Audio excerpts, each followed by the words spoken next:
Of! Bular odam bo'lmaydi. Hayvonlar. Kim? Sen yangi ustozmisan? Aha. Omadingni bersin. Hurmat.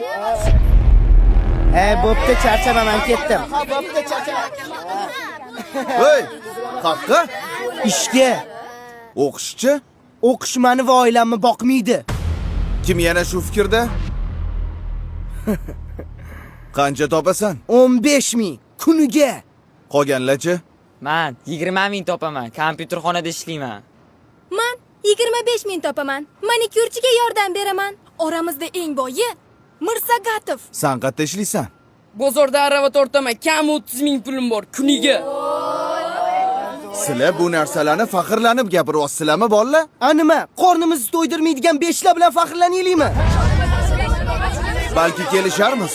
Nimani kelishmoqchisiz? Har bir baho uchun pul to'layman. Oppa!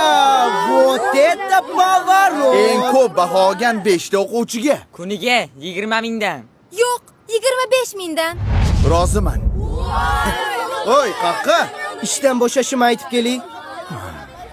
Narziqulov doimgidek ikki. Balki oldin tekshirib ko'rarsiz. Voy.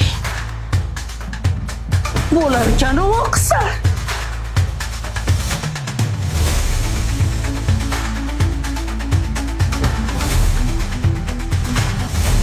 Bizga pul kerak emas.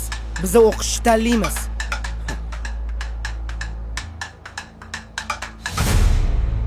Rosa xursand bo'lsalar kerak. Sovg'a o'zi kimda? Manda. Bo'lla. Ustoz yo'q ekanlar. Assalomu alaykum ustoz. Doston Rustamovich ko'rmadingizmi? Dars tugadi, ketdi. Nega ketadilar? Bugun o'qituvchilar kuni-ku. Men qayerdan bilaman? Nima men uni qoravulimanmi? Ishga ketgandir. Yana qayerdadir ishlaydilarmi? Navoiyxonadami? Boshimni qotirmalaring.